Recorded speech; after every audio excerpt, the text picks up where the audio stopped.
Halftime show. Appreciate you hanging out with us. Terry Ford, David Dare, Tyler Head off in Nashville. Somebody trying to get a record deal. I don't know what the spiel is on that, but good luck. Good luck, Tyler. See him at the Grand Ole Opry. I told him to put it off till the end of the month because if he put it off to the end of the month, he could go to the Grand Ole Opry and see Larkin Poe. Larkin Poe's playing the Grand Ole Opry? Yeah. Be like a third time. Really? Yeah, they played with Tom Petty's band, Ringo Starr, and then once for themselves, and once when they were in the band before that. And it's 4 times. Oh, they played there. I thought you said they cleaned there.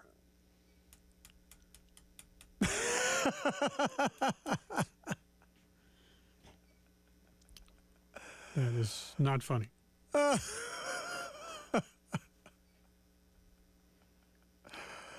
Oh, see, Dave is now.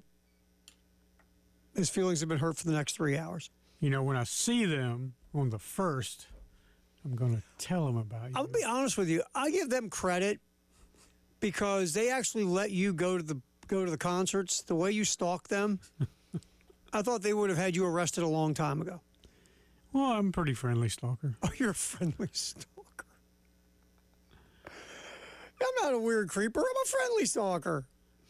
I'm sitting here in the bushes, but I'm just listening to your stuff on my earbuds. That's all. They're probably a little cautious because first time I saw them in concert, went to Asheville to see them. I'm checking into the hotel and getting my stuff out of the car, and there they are across the street. They took a walk, and I'm going, Megan, Rebecca. Did you do that with the hands like you just did? I'm screaming at them, and they're going, waving. Hey, look, it's a weirdo. Hi, how you doing, weirdo?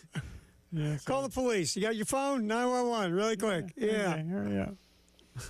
Usually when you run towards them going, Megan, Rebecca, probably bothered them a little bit, Dave. Yeah. Hey, I'm a fan boy. Man? Fan person? Yeah, I guess you got to be a fan. Grandpa? Well, I mean, you're a boy, kind of, sort of, maybe. You're a boy a long time ago. Long time ago. Long. All right, so we had the good and the bad from the weekend. The good, obviously, is the women's softball team picked last in the preseason is the 8th seed in the NCAA tournament. They will not only host the regional, but if they get through the regional, they will also host the Super. Which, I mean, when you were picked last to start the year, with a new head coach bringing in 9 transfers, 6 from your own school that you're coming from, a lot of unknown, and look what Coach did. Ashley Chastain Woodard, a phenomenal first year, getting to the NCAA tournament and being seeded 8th. You couldn't ask for a better first season. Brought 6 transfers with you from Charlotte. Many of them very instrumental in this successful season.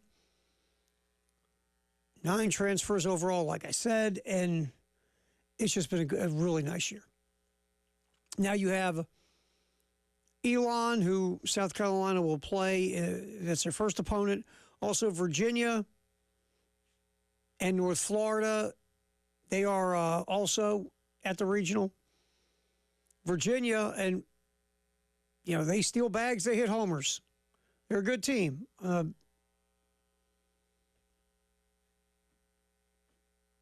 North Florida,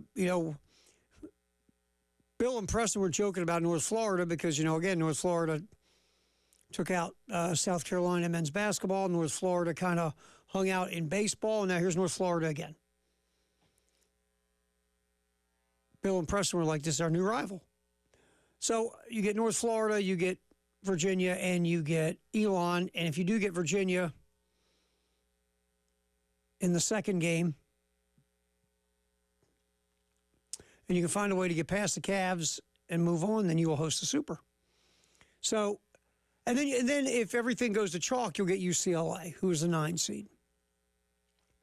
So your trip to Oklahoma City as an 8, it's looking okay. You're not playing any SEC teams. If this thing works out the way it seems to, and that'll be great. And hopefully this can get you to make a deep run in the tournament. It'll be fantastic. But a really good first season, and it'll just keep trucking along. The bad side of everything, obviously, was another rough weekend for the Gamecocks baseball team. You know, there's a run rule in there. There's, you know, losing a game that you come back twice to take the lead and you lose on a walk-off safety squeeze. That was tough. But, you know, again, we talk about all the runs this team has given up lately, and you're like, well, you know, the pitching, that's the problem. Well, no, the offense is also near the bottom of the SEC, so the offense has also been a problem. When you get beat 24-2, everything's a problem. Just another rough weekend. And South Carolina, I believe, has to sweep LSU to avoid the chance to end up with the worst SEC record in the school's history. Nobody saw this coming. Obviously, I don't think, you know, Coach Maneri, when he did his introductory presser, said, you know what we want to do? We want to be really bad. We want to lose a lot of games. We want to be historically bad. That's what we want to do. That's our goal. And nobody thought this. It's been rough. Kate Crenshaw had a nice little conversation with Wes and Chris on the Gamecock Central Takeover Hour about the softball team and the baseball team. We'll re-rack that at 2:15 for you. That's your hint, Dave. We'll re-rack that at 2:15. Yeah, you okay with that? Or just want to play Larkin Poe for 15 minutes? All right. And, you know, it's been a tough year all the way around. And, you know, Jamie Bradford this morning hanging out with Bill and Preston and Jen on the early game was talking about, you know, the possible disconnect between the coaching staff and the players. And, you know, Jamie brought this up, and it's an excellent point. And I've heard this with people. Just go get a whole new team in the portal for next year. And it's easier said than done. A, you need the money to do it and the resources. And B, you know, just turning over a whole new team. Yeah, we've seen programs be successful doing it in other sports, but it doesn't always work. And sometimes it's a disaster in its own right. I mean, to me, if Coach Maneri comes back for year 2, and he said on these airwaves last week that he was, and by the way, Monty Lee will be substituting for Coach Maneri later today on the postgame show with Jay and Elijah. But, you know, Coach Maneri said last week that he's coming back. He's seen what he needs to go get. He needs power, and he needs more velocity with the pitchers. He needs guys who throw harder and dudes who hit home runs. And that's where it's at. So Coach Maneri says, I see what we need, and we got to go get it. The 2026 recruiting class for South Carolina, I was looking at that this morning, 25th in the country for 2026, which is 14th in the SEC. It sounds just like football, doesn't it? Oh, man, top 25 class, great. Oh, where's that in the SEC? Oh. But, you know, Coach Maneri's talking about the recruiting, you know, inroads they've made. And right now, I think it was Perfect Score was the website I saw, the ranking, the class rankings, the recruiting rankings right now for 2026. And of course, these things can always change and they're fluid. But right now, that's where South Carolina sits in, I think it's Perfect Game, their recruiting class. So, you know, the recruiting, Coach Maneri sees what he needs. He's going out and chasing it. And, you know, I read an article Gamecock Central did a really good post talking about Maneri, saying, we're getting some really nice wins on the recruiting trail, even though people are negative recruiting us. That I'm going to be gone at the end of the year, or, I'm going to retire because of my age and things of that nature. But Maneri says, despite the negative recruiting against us, we're still getting some really good wins. So we'll see where that ends up. But coach is on the recruiting trail, says he sees what needs to be brought in next year to be successful. But I think, and Jamie Bradford again said it this morning, that there's going to be a lot of guys going in the portal. Okay. You got to identify the guys you want to keep, the guys you think can be part of your success in year two. Those are the guys you want to re-recruit. Now, how much of this disconnect could affect the transfer portal, we'll see, right? Because if Coach Maneri comes back for year two, we'll see what happens in the portal when the season's over, and so on and so forth. But if you lose a lot of folks in the portal, it's going to depend on the pieces. Like, I think Scobie and Hollins are two nice pieces to keep. On the mound, McCoy, sometimes he has no idea where it's going, but he does have an SEC arm. He has talent. Just needs to be able to smooth it out. But there are guys who could help you win next year, help you get better next year. Those are the ones you don't want to lose in the portal, obviously. So we'll see where the whole thing goes. But at the end of the year, the LSU series, and then the SEC tournament, and then when the dust settles, we'll see what Athletic Director Jeremiah Donati does. And we'll see where everything goes moving forward with Carolina baseball. But just another tough weekend. Wes was talking about this.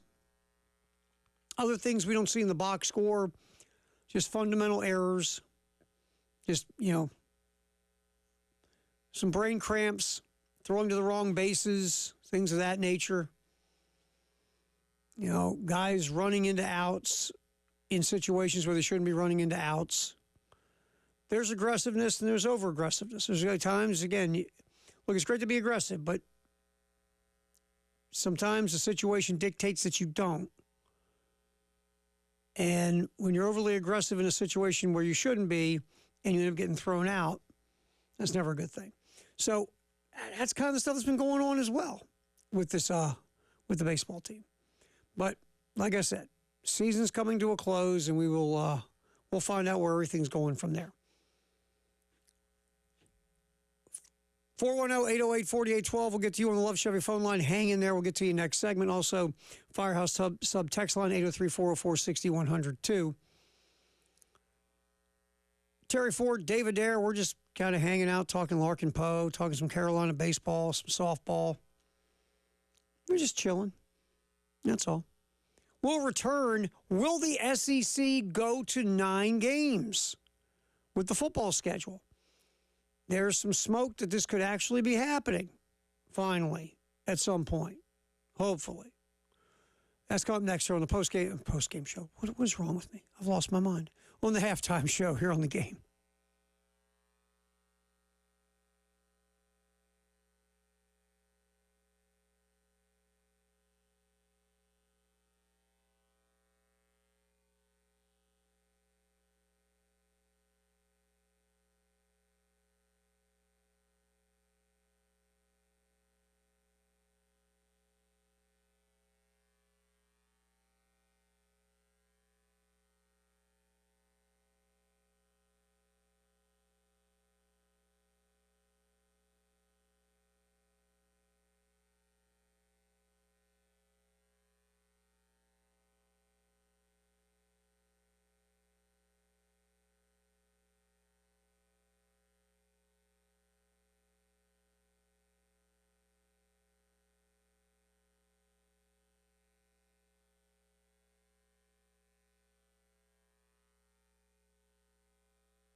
All right, we go till 3 here on the halftime show. Tyler off for the week. David Dare's here punching the buttons as we roll along. We'll get to you at 803-404-6100 on the Left Chevy phone line. Also be checking the Firehouse Sub text line as well.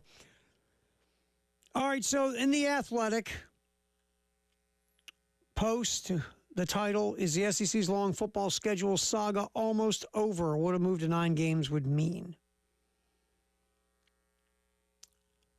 Well, ESPN has indicated to the SEC that they are willing to pay more money for a 9th conference game, according to sources. Now, the last thing to make that work will be the college football playoff, the format in the future. How's that going to go? Because, again, if the playoff expands to 16, will the Big Ten and SEC get automatic bids? Well, some of these things happen, and if they do, then the SEC... the thought is we'll go to the 9th conference game. I think the SEC will anyway because, money. Everything's about money, especially with rev share possibly coming and how you need money to basically get players. So money drives it all in college athletics right now. And if you can get more money from the TV network by playing a 9th conference game, my guess is going to happen. Even if you're a school that says, well, that could screw us over, maybe get into the college football playoff, or, hey, well, that might screw us over to get 6 wins, go to a bowl game, and I'll get my bonus. Again, it's all about the money. And the feeling could be $5-6 million extra per team, possibly. Team, you think about, well, okay, what can that do for us? Yeah, it could do some things. So... yeah, we will see. Now, if it does happen, remember the annual opponent stuff. The Athletic reported the list of, they had all the future opponents for the teams in the SEC. If you remember, South Carolina's would be Florida, Kentucky, and Tennessee.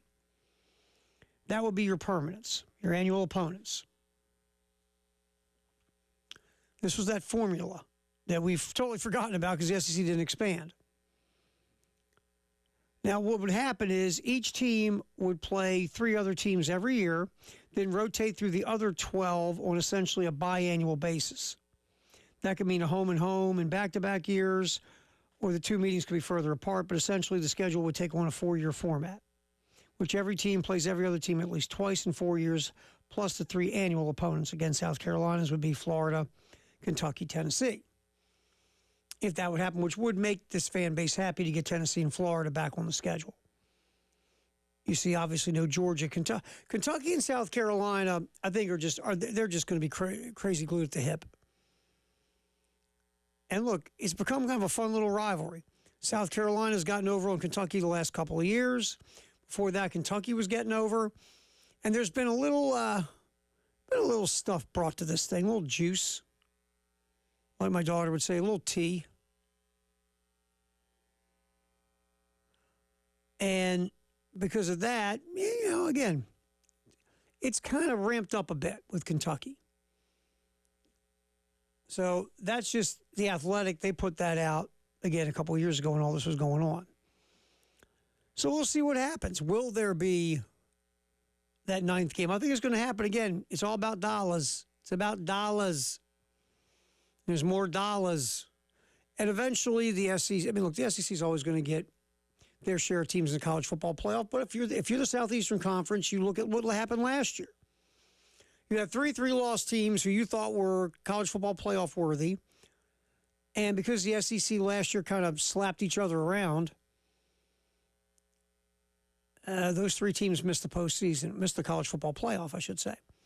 So if you're the SEC, is there that thought process, even though you're getting more money going to 9, if you go to 9, could you run into the situation you ran into last year? I think they should go to 9. I think they will go to 9. And you're still going to get a good amount of teams in the playoff. I think the playoff eventually is going to be 16 anyway. And could the SEC and Big Ten throw their weight around and get guaranteed 4 bids every year? Sure. Because, again, you got the power. You get what you want eventually. A very interesting article, though, post put up in The Athletic about this by Seth Emerson saying there's some talk, there's some smoke. but they also get the college football playoff format kind of set. But I still believe the SEC, because the dough, will go to 9. Our name is 340-46100. Our buddy Ray's been holding on. Ray, we appreciate you, my man. You're on the halftime show on the game. What's up, pal? Hey, Terry, I tell you, man, first talk about the softball team, man. Coach Woodard, what a job she's done. And you're right, she brought, I think, like 6 players over from a really good Charlotte team that got into the playoffs last year. And also she brought a player from Oklahoma. Now, I don't know if that young lady played at Oklahoma or not, but to be recruited by Oklahoma softball, you're probably pretty good, wouldn't you say? I would say so. They usually have pretty good players from what I've heard, Ray. Yeah. Well, to go over to the baseball team, and I guess I'm going to infuse a little comical satire here. So it was after the series, we lost that second game. Oh, that was a heartbreak. Oh, good land. Well, so they asked Coach Maneri. So, well, Coach, it's been a tough year.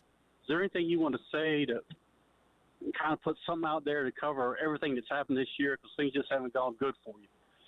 What Paul Maneri said was unbelievable. I don't think Coach Maneri realized that he was basically sounding like Homer Simpson. So they said, well, Coach, is there anything you want to say about how this year went? And Paul Maneri said, duh. Oh, jeez. Thanks, Ray. Appreciate it. Yeah, if I was Coach Maneri, I'd probably say the same thing right now. The fan base is saying the same thing. Probably players are saying the same thing. Administration's saying the same thing. It's been rough, man. It has been rough. It really has. All right, 803-404-6100 is the Love Chevy phone line, Firehouse Hub text line. When we talk about, Carolina baseball and where you're at and where you need to get forward, and we talked about this a little bit in the last segment. You can go out in the portal and crush it and change everything. That's the way college athletics is now. We've seen it in football, basketball. It's really easy in basketball where you have, fewer players affecting the game on the court. But you can go out there and find things in the portal, players in the portal to make you better. Problem is, other teams are also looking for the same thing, last time I checked. So what are you going to do to differentiate yourself? How are you going to stand apart? Is it as simple as money? You got to get more money? Maybe. Because, look, the players today I'm not going to say all of them, but there's a percentage of players today who don't care about your history, your lineage, who played there in the past, that national championship you won 25 years ago. No one cares. They don't. They care what's in it for them. What can you do for them? It's a player-empowered entity now, is college athletics. So what are you going to do for them? They want you to get them to the pros. They want you to set them up to where they can win games while they're in college. Can they get to a tournament? Can they get to the dance? And then can you put them in position to go off to professional ball, whatever sport they play? That's really where it's at. So that's the lay of the land you got to navigate. A lot of people don't care if you won a championship or 2 or 3 or whatever 15 years ago. These kids were 4 or 5 or 6. They got nothing. Unless they grew up, in the state where their favorite team won, because they're, going to be told all these great stories by their family. But this tradition thing and putting on the uniform for a lot of these guys, it's like, yeah, great. I'm all about your tradition, but are you going to fairly compensate me? That's where it's at. What's trending at 2, we got that coming up. We'll have Kate Crenshaw at 2:15 later on today on What's Trending at 2. Obviously, we roll football, nothing but football in the 1 o'clock hour, sponsored by Atlantic Windows and Doors. Next up, just in case you just woke up, a high-level NBA player is open to exploring his options. We'll tell you who next here on the halftime show.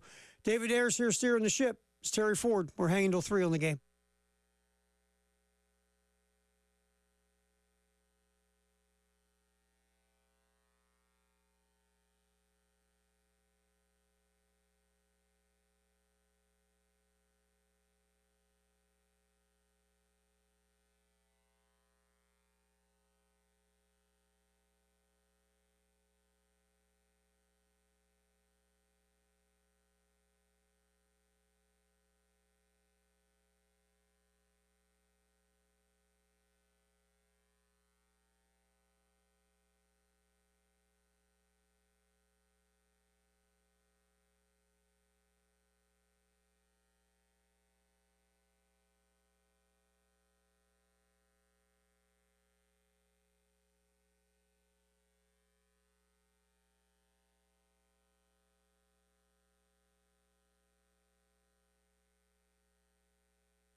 Just in case you just woke up here on the game, Terry Ford, glad you're going to be hanging out with us. David Ayers steering the ship as we run till 3.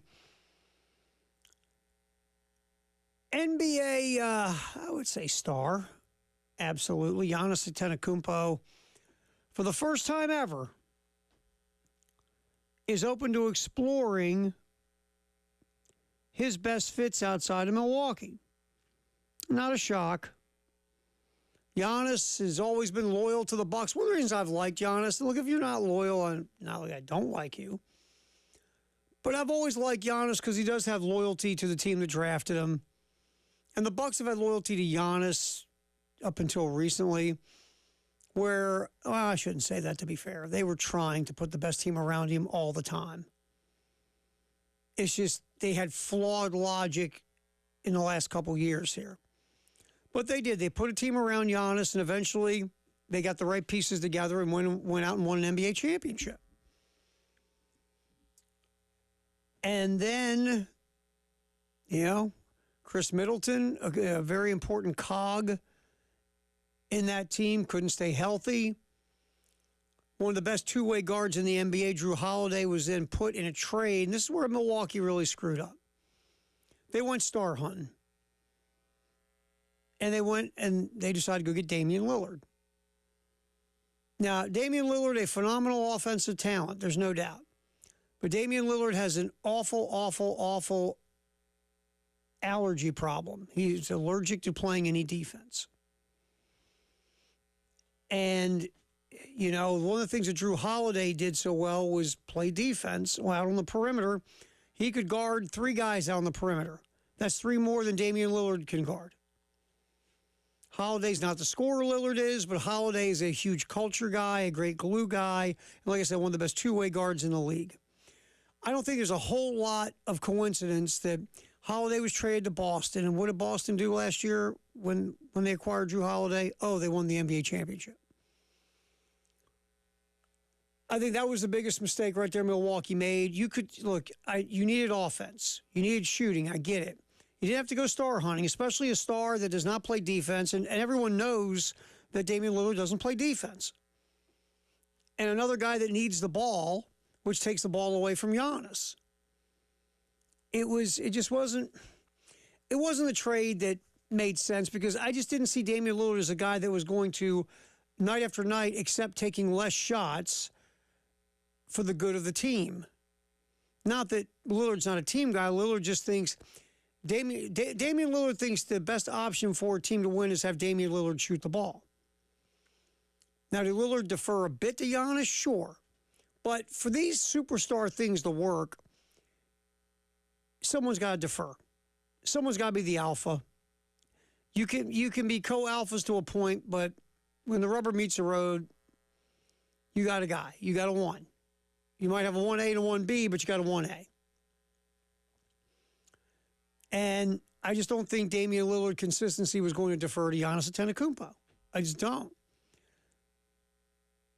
And then there's the defense thing. So it's just that was the mistake that derailed Milwaukee. And now the Bucks are getting worse and worse. And if you're Giannis, Giannis is like 30. It feels like he's been in the league about, 30 years. Giannis still has some prime years ahead of him. But if I'm the Bucks, I'm going to explore trade options.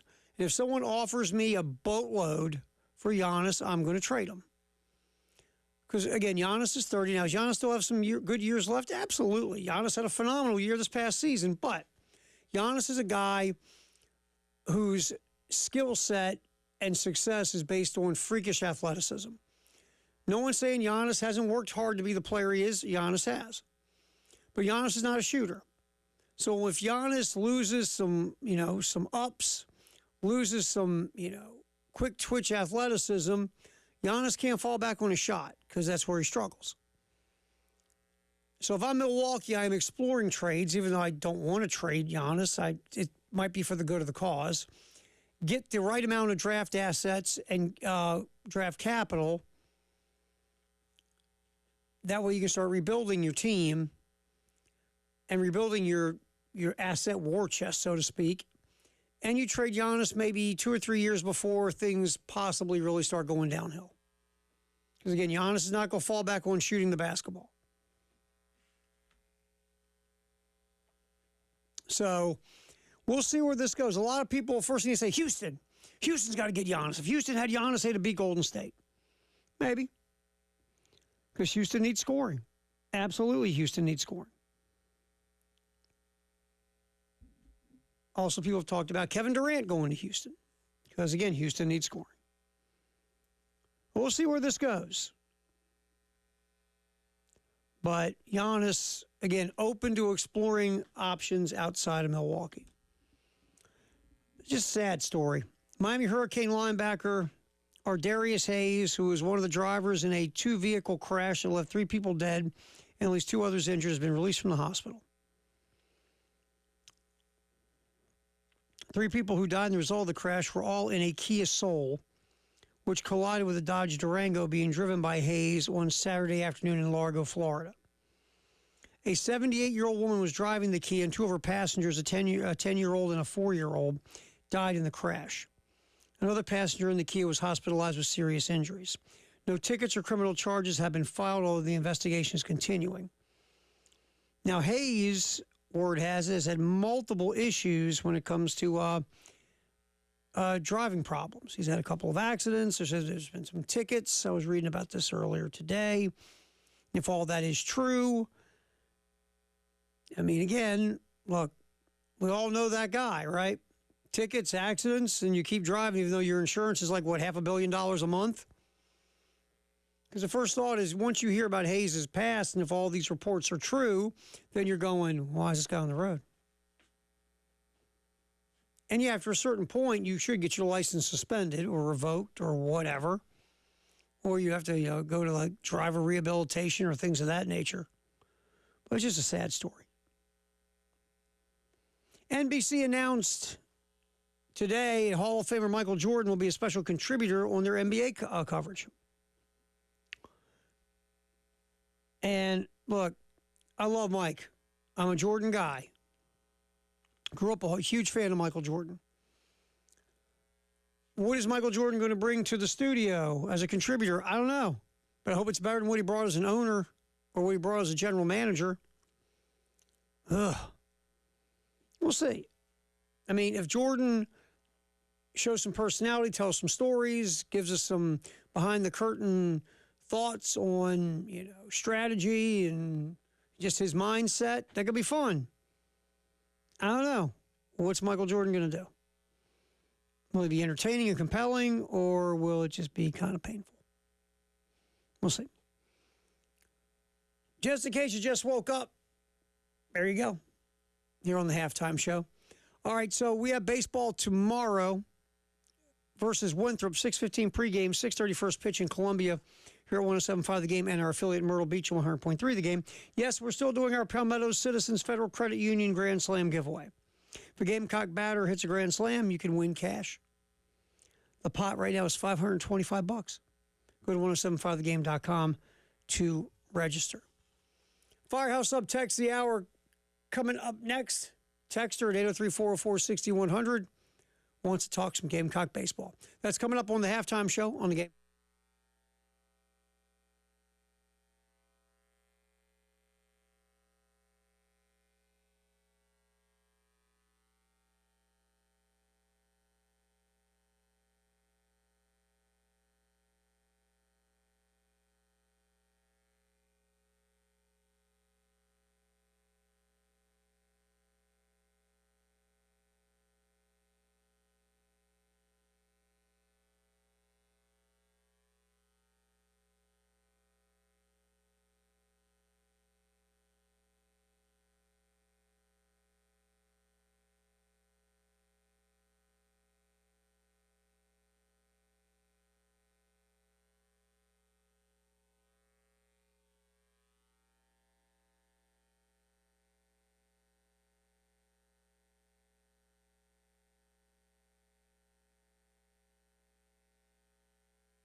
Time for our Firehouse Sub text the hour, 803-404-6100. Texter, anonymous texter says, hey, Tara, I truly just want to see South Carolina get back to mattering again when it comes to baseball. If that's Paul Mainieri leading the charge, great. But if it's someone else, I'm fine with that too. But regarding Coach Mainieri, from what I've been told and I've read, it would take a lot of money to move from this coaching staff and start over again. Yeah, I mean, it would. If that would be the direction that Jeremiah Donati would go, yeah, it would cost some dough. Now, is that going to be part of the conversation of giving Paul Mainieri year 2? It could be. Or maybe the thought process from Jeremiah Donati would be, we've only given him 1 year. And are we going to, after 1 year, blow it up and bring in another coach again to start over in 1 year? So that's the thought process, Jeremiah Donati's got to have to go through as the athletic director. Or is he going to think, that was just year 1. We're going to give it another year to see if this thing gets a lot better now the coach has had to lay the land for a year, get himself up to speed? Or is it going to be, wow, that was really, really, really bad. We have to go in another direction because I didn't hire that guy in the first place. We'll see where it goes. We shall see. And then we just kind of give our thoughts from there on, okay, you brought back Coach Mainieri. Now there's some things you have to do now. Obviously, you have to improve the roster. I mean, look, there are good players on this roster. This team has had a chance to win a bunch of games this year that they couldn't get the door shut. Yeah, there were 24-2 days, but there were also days where this team went into the 7th inning either like trailing by a run, tied, up by a run, and end up losing the game. So there are good players on this team. Like we talked about in the opening of the show, you got to identify the good players, the guys that can be part of your core for winning moving forward if Paul Mainieri is back for year 2. Then, you're going to build from there. You have the core guys from this year 1. Now you're going to add, through high school recruiting, JUCO recruiting, the portal, whatever the case. Now you go to upgrade after that. I mean, to me, it's as simple as that's where you're at. And if you're Jeremiah Donati and you're sitting there going, we just spent this much money on a coaching staff, and now we're going to run them all off and then spend this much money to get rid of them, and then this much money to bring in a new coaching staff. It's going to be a lot of this much money. A lot of this much money's in there. So do you just give Paul Mainieri 1 more year? Be fair in your mind, after 1 year, firing a guy. Ooh. But again, he's not your guy. You didn't hire him. And that also goes in the mix. Jeremiah Donati might be leaning toward more keeping Paul Mainieri if Donati hired Mainieri. So it's complicated. Because, again, once you pay off this coaching staff, you did move forward. Now you're going to, let's say you paid $7 million to move off this crew. Now you have to pay at least $7 million to get the next crew. It's a lot of millions. And does that be factoring in the equation? I think it has to. Yeah, I think you have to think about that as well as, okay, do we bring back coach? Do we not bring back coach? Oh, geez, there's money tied here. How much is that going to influence our decision? I mean, the money's a thing, right? You can't run from it. But you don't want to make decisions just solely based on the dough, because sometimes what's best for your organization, franchise, program doesn't jive up with what's good for the moment. So we'll see. But yes, good text. Excellent text. On the whole issue about how much does the money matter in this? Look, with everything so all over the place, right? Well, okay, we're going to give rev share. Here comes rev share. Here comes rev share. Not yet, because, the judge is like, I don't like this deal all the way yet. So there's still no rev share. So you got some limbo. And, you have to still pay guys. So you got to figure out what you're going to do from all these different directions. It's just, the money is part of it. even though at the end of the day it shouldn't be, right? You should make decisions solely based on do they make you better, not, the money we've spent. Oh, look at that pepperoni on that pizza. We spent a lot of money. Or look at this over here. We spent a lot of money. Are they still paying Mark Kingston? Huh? Are they still paying Mark Kingston? I believe they had to pay Mark Kingston. I don't know if they still are, but they had to write him a check. Now, that wasn't as large of a check, obviously, as you will. Paul Maneri right now is sitting, it would be $5.2 million to move on from Maneri. Years, 1.3. Plus, you got to pay the coaching staff. And Monty Lee's one of the highest paid, if not the highest paid assistant in college baseball. So you throw all that in, and that's how much you're spending to get rid of the staff. So what would you say, $6-7 million, Dave? Probably $7 million, most likely. Yeah, Maneri's the highest paid baseball coach in South Carolina history. I can believe it. I mean, he's getting paid a lot more than Kingston was. But again, Maneri coming in with the resume that Mark didn't have, right? Right. Yeah. But still, now after 1 year, if you want to get off of this, and you make a great point. And it's not about Larkin Poe. Oh my God! I know. I need him. I have to go to break and readjust. You had to pay Kingston to get rid of Kingston. Remember, Kingston got that kind of sort of raise a few years ago. Yeah. So I'm thinking you were still on the hook for some of that, right? Sure. Because you let him go. Now, he did land at Creighton as the coach in waiting or whatever. So the money's probably a balance of whatever. But yeah, you had to pay Kingston. Now, if you do want to move on to a new baseball coach, you have to pay Maneri and his staff a lot of zeros. Look at you look at you over there making sense. Yeah, trying to make sense. What's up with that? That's an excellent point by our man David there. So again, we will see what direction this ends up going. But I feel like with all of the money involved here, and I think it is part of the equation, whether we think it should be or not, I will not be surprised if Paul Maneri comes back for year 2 to see if, everybody can get the taste out of their mouth from this thing. And if you're Maneri, look, first of all, you got to say you're coming back for a couple of reasons. Selfishly, you got to say you're coming back because if for some reason they don't want you back, you are going to get paid. But 2, do you want to go out with this season? I mean, you're a proud head coach. You've taken Notre Dame and LSU to the promised land of Omaha, Nebraska, and you won a national championship. You want to go out with this year on your resume? Ooh, not at all. So like I said, we'll just sit back, see where it goes. Appreciate the text, 803-404-6100 on the Firehouse Sub text line. Thank you very much. Football, and more football in the 1 o'clock hour. Sponsored by Atlantic Windows and Doors. Okay, you heard Maggie Gray talk about Bill Belichick and Jordan Hudson, his girlfriend. Pablo Torre put up a very interesting take on what could happen to Bill Belichick. It doesn't involve him coaching anymore. We'll hear that coming up.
1 o'clock hour means nothing but football, sponsored by Atlantic Windows and Doors in the Game. Terry Ford, happy you can hang out with us. David Ayers here as we roll up until 3 o'clock in the postgame show. Again, Monty Lee will be subbing, jumping in for head coach Paul Maneri with Jay and Elijah as they talk Carolina baseball today at 5:15. All right, so since I was last here, I was gone for a few days. Shoplifting in Chicago.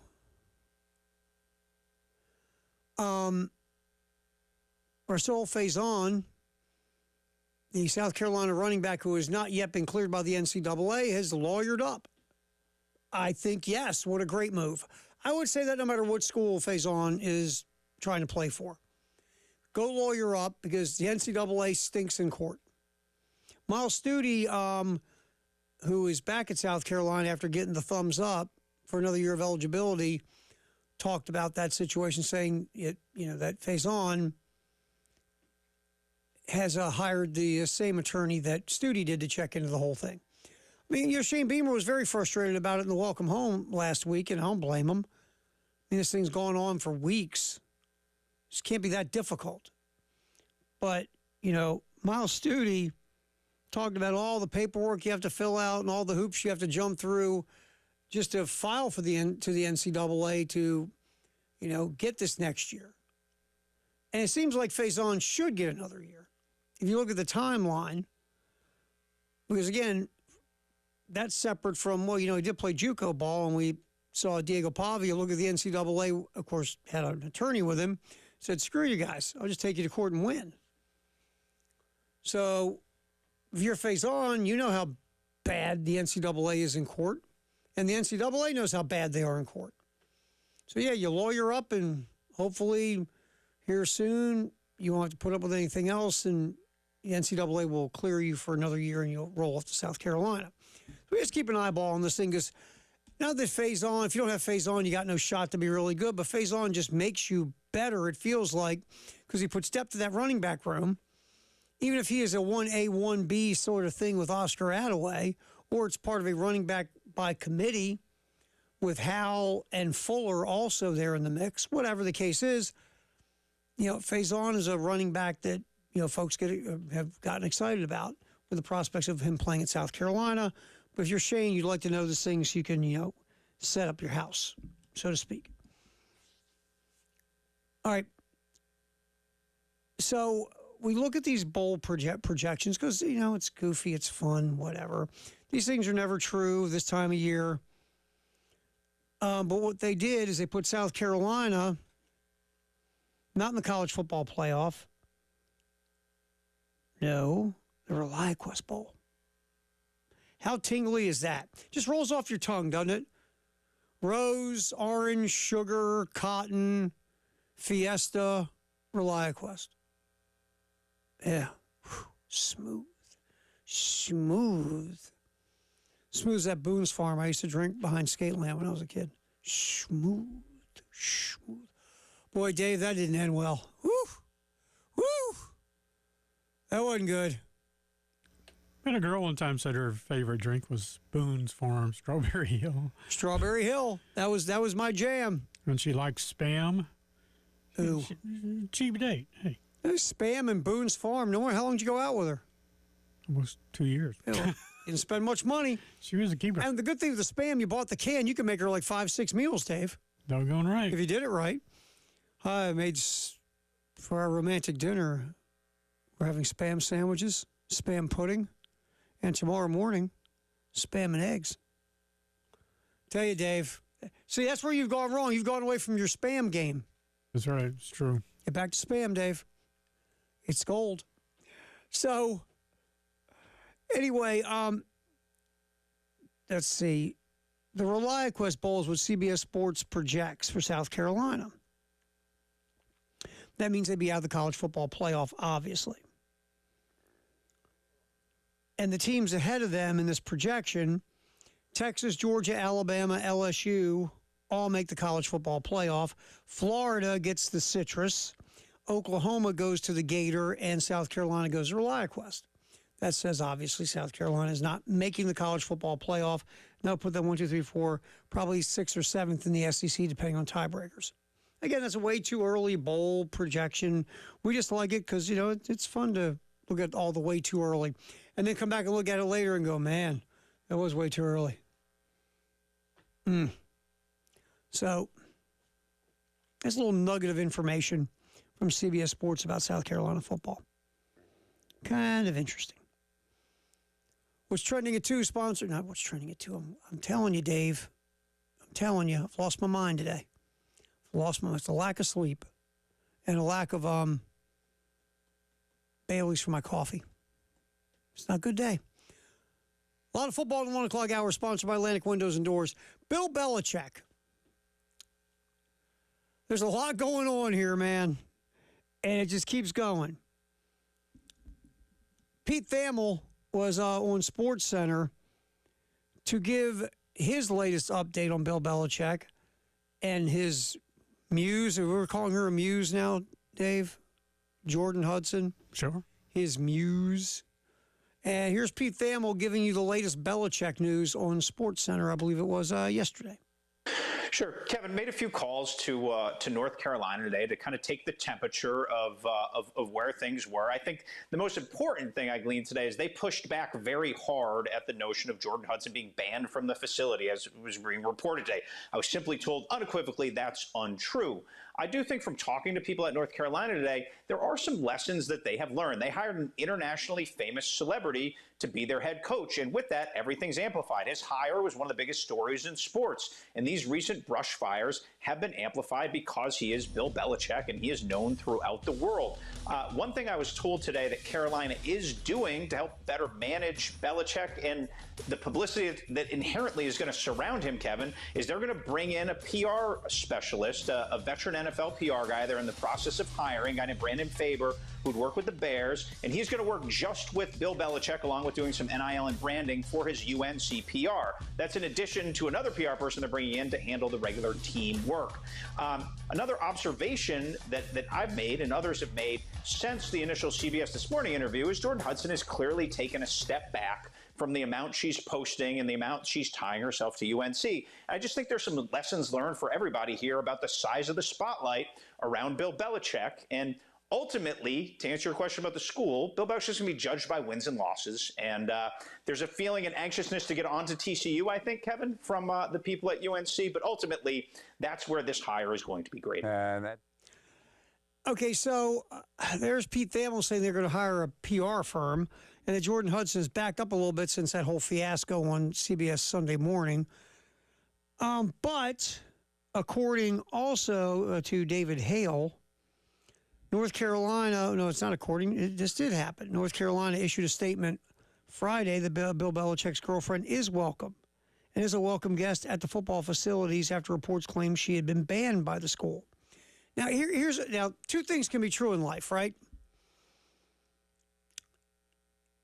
Jordan Hudson can be a welcome guest. You know what the word guest means? You don't stay, right? What happens to the guests that never leave? Guests and fish always smell bad after 3 days. So, yeah, I mean, she could be a welcome guest, and she has not been banned, but there could be something in between, right? Oh, yeah, she can be a guest. We haven't banned her, from never coming in, but maybe North Carolina, somewhere in the middle, they said, let's regulate her activities here on campus or at the football facility. Because usually the smoke of something like this, it follows with she's not really banned. She just, she's a welcome guest. She is. That means she's not banned, but that doesn't mean she's still walking around whenever she feels like it over at the football facility in North Carolina. Just saying. Pablo Torre, who does a really nice job with podcasting for Bill Simmons, The Ringer, put out a podcast about this whole story, talking to people close to Belichick and getting their thoughts and reactions. And like Pete Thamel said, there's some skinny coming out of the close circle of trust for Belichick saying that, this is making people uncomfortable. And even Pablo Torre just kind of like throwing it out there that, if this thing continues to go down a bad path where it's uncomfortable, it feels like Jordan Hudson has too much say, too much control or whatever over the personal life of Belichick and the thought process or even the professional life of Belichick. Then when Bill Belichick's buyout falls from $10 million to $1 million June 1st, North Carolina might on June 2nd walk in with a check for $1,000, say, Bill, thanks a lot for $1 million, and say, Bill, thanks a lot for everything. Because a lot of people thought that buyout was going to benefit Belichick, but it could end up benefiting the university after June 1st. Because, again, Bill Belichick, there were people going, well, Bill Belichick just wants to get out of his college gig by June 1st if there's NFL offers. Well, there's not going to be any NFL offers June 1st. NFL, they've got their coaches hired. So maybe that clause was put in there. Maybe Bill was like, I'll give this thing a whirl till June and we'll see if I like it. Or maybe the university said, we'll give this thing a whirl till June and see if we like it. Because going from $10 million to $1 million, that's a thing, right? I mean, that is for whoever came up with that, or maybe they just together decided, yeah, let's see where we're at June 1st if we're all still happy. But it is an interesting clause in the contract. I think Bill Belichick coaches the Tar Heels for at least a year. I don't think they're going to run him off. But if they do run him off, that would tell you the level of concern. You're going to run off a Hall of Fame head. Let's go by Pablo Torre's idea here. You're going to run off a Hall of Fame football coach that you went above your athletic director to hire, and then you're going to get rid of him. Wow. That means if they would do that, that really means something's up with the girl, the woman. It just would. So just keep an eyeball on it. See where it ends up going. We yap a lot of football in the 1 o'clock hour, sponsored by Atlantic Windows and Doors here on the game. Our craft beer card's still out there. Go to Sweet Deals. Go to 1075thegame.com, click on Sweet Deals, and you can check out a craft beer card. Lots of establishments jumping into the craft beer card with us for, just a summer beer card is my guess. So check that out again, 1075thegame.com, click on Sweet Deals. More football, and more football in the 1 o'clock hour. Sponsored by Atlantic Windows and Doors here on the game. Interesting little post that we should probably take a look at. This will not shock you about a quarterback who is now going to just kind of retire. We'll get to that next. It's a halftime show. Terry Ford, David Ayer, till 3 on the game.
We're talking a ton of football in the 1 o'clock hour, sponsored by Atlantic Windows and Doors.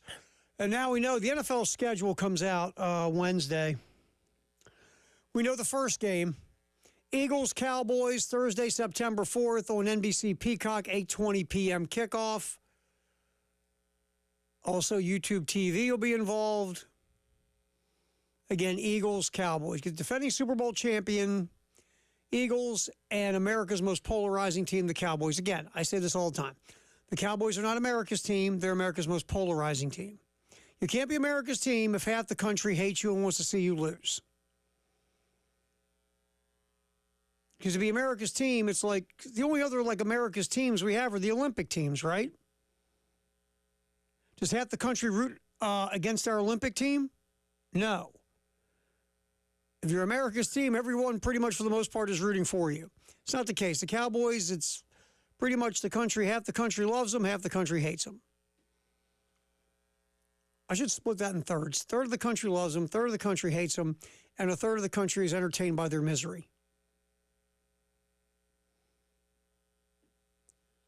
So we get Eagles, Cowboys. Doesn't surprise me. You get the defending Super Bowl champions. Again, the team is going to bring the most eyeballs.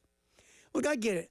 No, there's maybe 3 other people in this country that are sicker of hearing about the Dallas Cowboys than me. Do I hate them? No.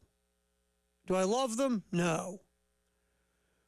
But it is funny, no matter what you hear, it seems on some of these shows on ESPN, there's a topic, right? And just follow me here. There's a topic, and the guys sitting there, in production are sitting with the talent, and they something like, hey, you see this story? What story was that?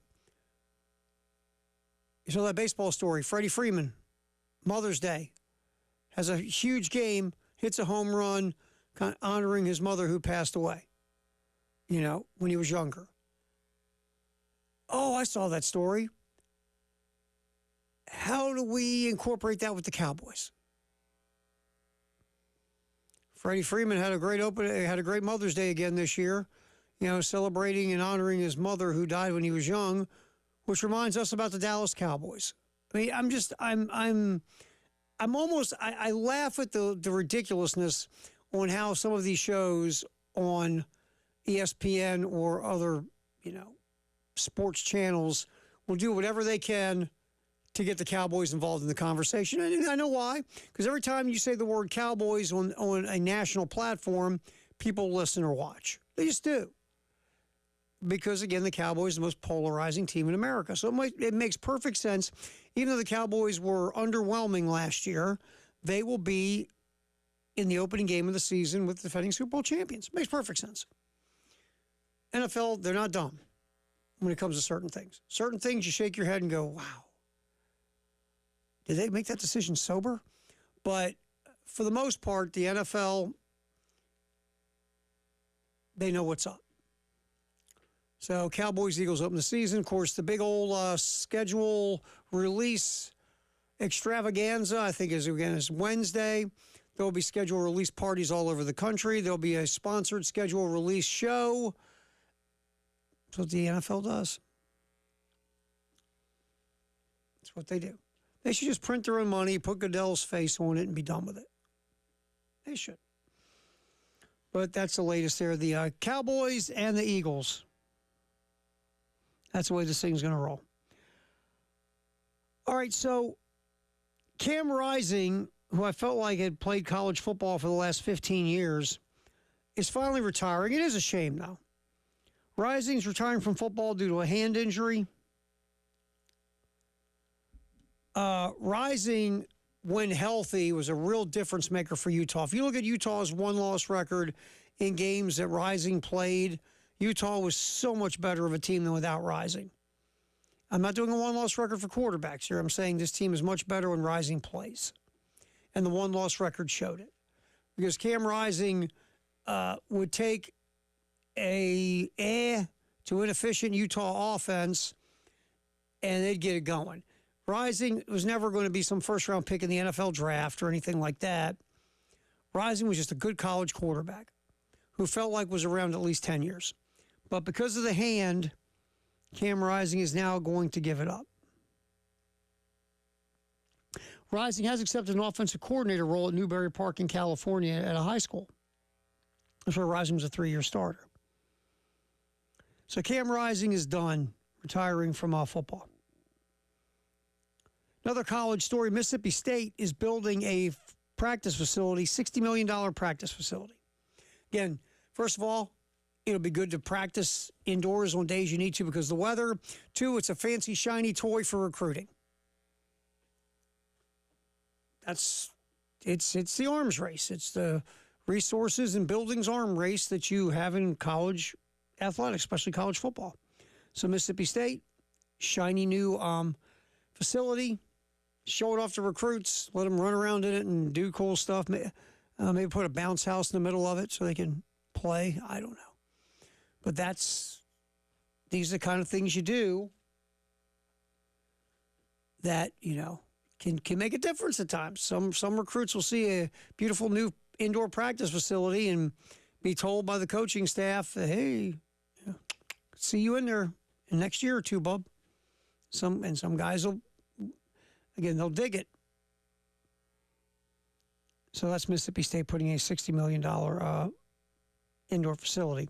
All right, the way too early top 25 rankings from Greg McElroy are out. South Carolina's at 13, right on the cusp of the college football playoff. If you look at the SEC, who's ahead of South Carolina in the SEC, you ask me? I'll tell you. I'll scroll up. Alabama at 9. LSU at 6. Georgia 4. Texas 3. Clemson 2. Ohio State 1. Those are all the teams ahead of, or Penn State 1, ahead of South Carolina. But if you look at the SEC, like I was counting before we got to Clemson at 2 and Penn State at 1, the SEC has Texas, Georgia, LSU, Alabama, all ahead of South Carolina. That means South Carolina would be in the 5 hole in the SEC. It's a little too early thing. Tell you what, if Clemson and South Carolina play to their preseason projections, that game at Williams-Brice is going to be fun. You're going to have conceivably maybe 2 top 15, 2 top 10 teams going at it at Willie B. That should be entertaining. And if you look at the rest of the SEC, again, we shocked and surprised. Alabama, no. I think they'll be better in year 2 under Caleb DeBoer than they were in year 1. LSU being 6, does that surprise me? No. They got some key pieces coming back, and they went crazy in the portal to get better. Georgia at 4, no, not a surprise. Still got a ton of talent left over from last year. And they made some tweaks. Now the question mark, obviously, is the quarterback position, Gunnar Stockton. Can he step in? I mean, let's face it, Carson Beck, there were some injury issues last year that held Beck back. So we'll see what happens with Gunnar Stockton. And Georgia kind of made it known, it feels like, when we've heard, to Carson Beck, it's like, dude, if you're coming back to school, great, just not this school. So that'll be one of the keys is Gunnar Stockton, the quarterback for the Georgia Bulldogs. Like I said, we shall see.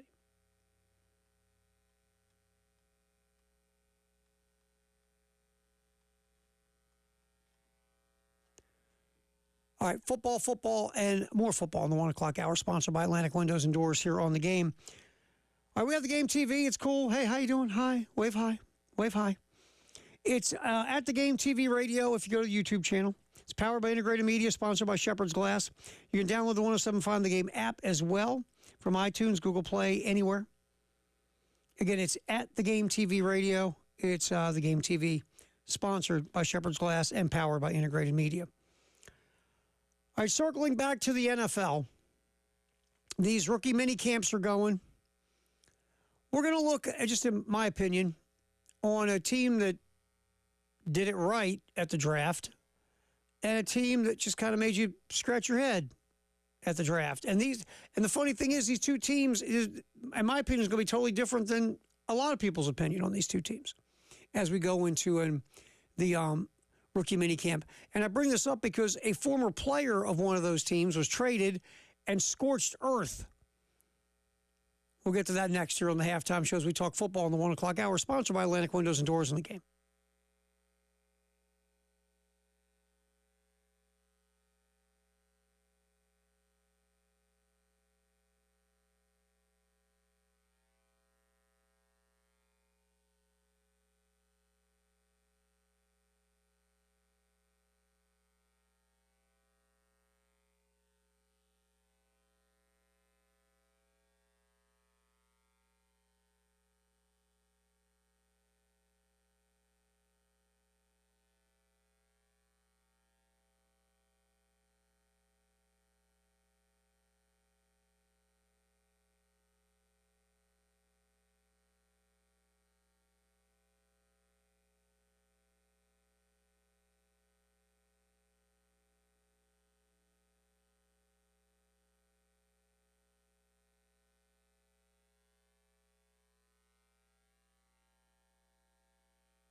We're talking a lot of football in the 1 o'clock hour, sponsored by Atlantic Windows and Doors here on The Game.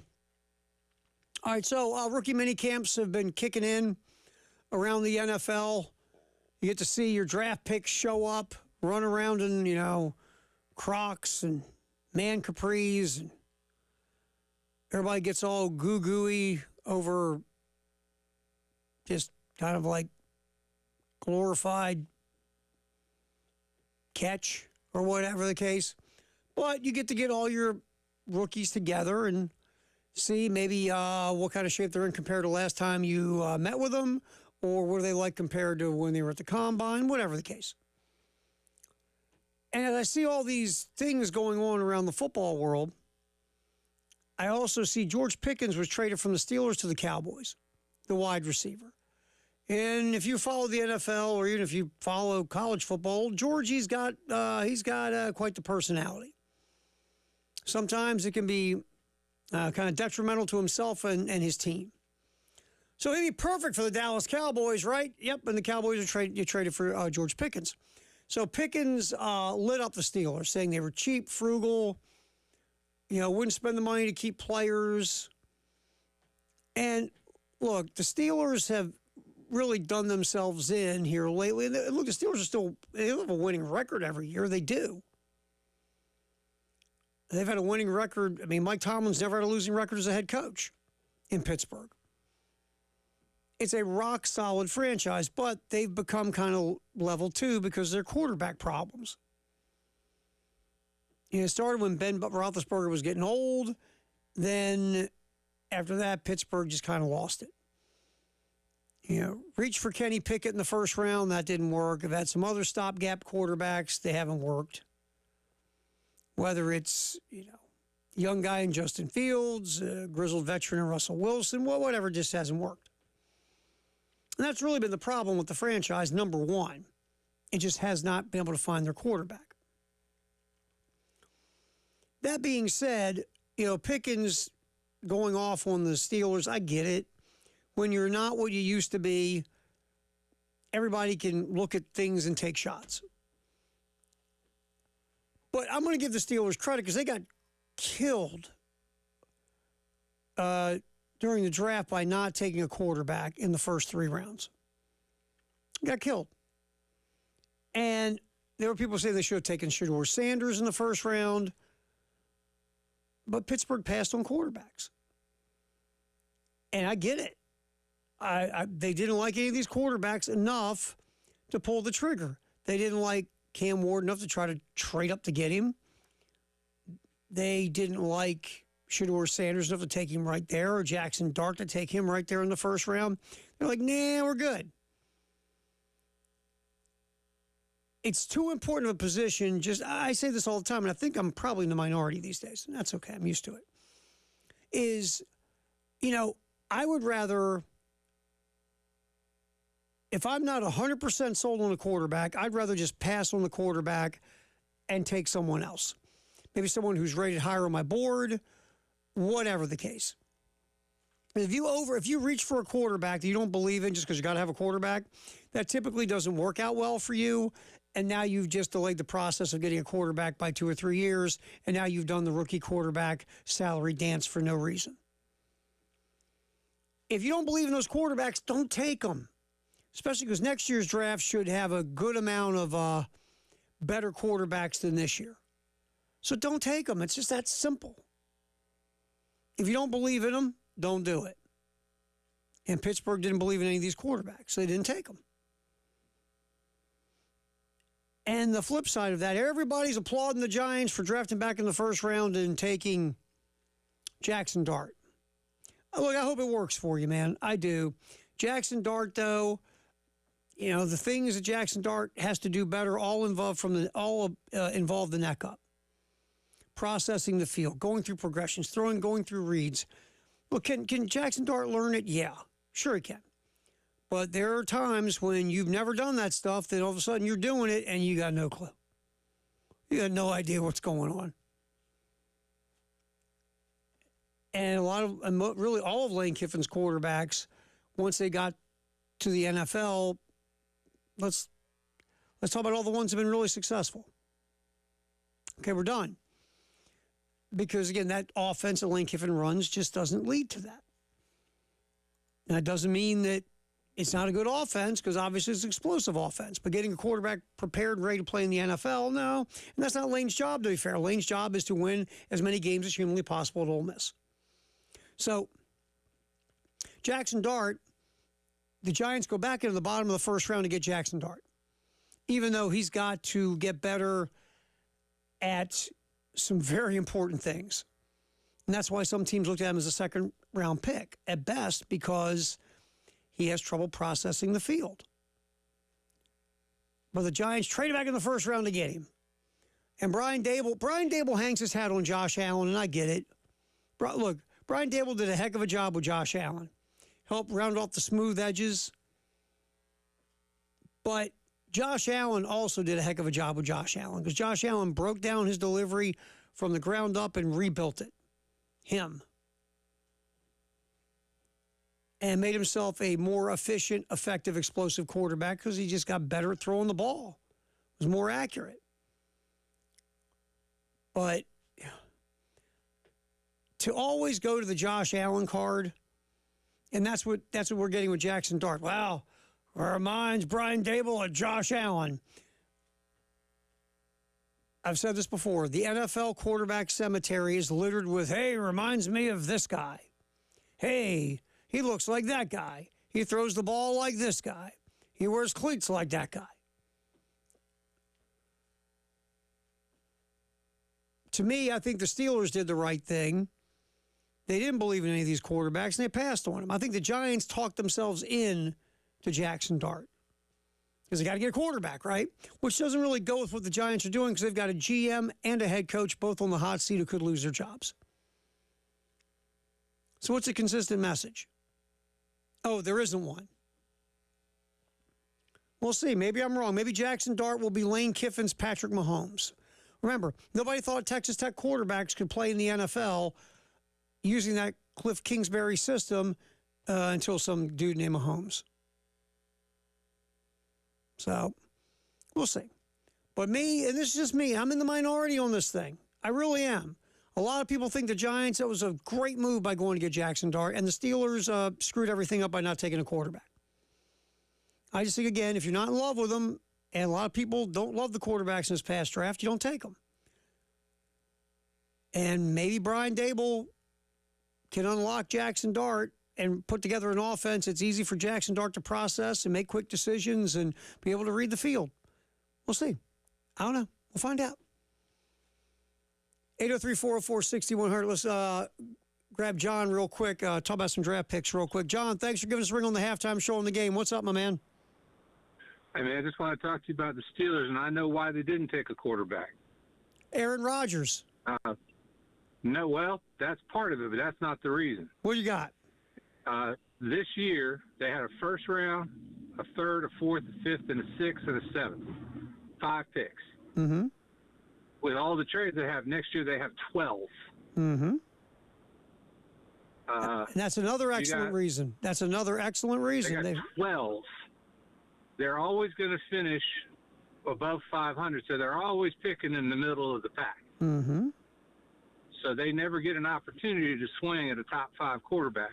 Next year they will, because they have the picks to trade up, and there's 2 or 3 quarterbacks that are in the draft that they can trade. So let's say they get Aaron Rodgers. That's great. Doesn't really matter. They can trade up and get their first-round pick. Lenore Sellers, I mean, they could get whoever they want. But then they get a chance for him to play behind an Aaron Rodgers or whoever they may go get. But they've got 12 picks in the draft. Yeah, and to your point, John. And they want to get who they want. Right. Next year's quarterback draft is so much better. And to what you're saying, there are 3 or 4 quarterbacks that a lot of people think are legit first-round picks next year, not fake first-round picks like this year. So, yes, I mean, it's a great point. And I appreciate it, my friend. I'm getting ready to hit a break. Thanks. And that's my point of, you don't like any of the guys, these quarterbacks this year, you go get one next year. And what John said, the Steelers, and John is correct, build up their draft capital where they can package up 2 or 3 picks or whatever the case with the draft capital they have and move up and get into the top 10 to get one of these quarterbacks if it does play out the way a lot of people think it will. So I'm all for what the Steelers did. I really am. I think they're the ones that made the right move. I really do. Firehouse Sub text the hour coming up 803-404-6100 as we yap football here up until 2 o'clock on the halftime show on the game.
All right, text at 803-404-6100, Firehouse Up, text the hour here on the halftime show as we yap a ton of football in the 1 o'clock hour, sponsored by Atlantic Windows and Doors.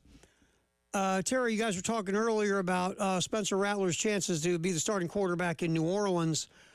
I think Rattler's got a great chance. You look at the rest of that room, you got a rookie in Tyler Shuck. You've also got what looks like just a journeyman-type guy in Jake Hayner.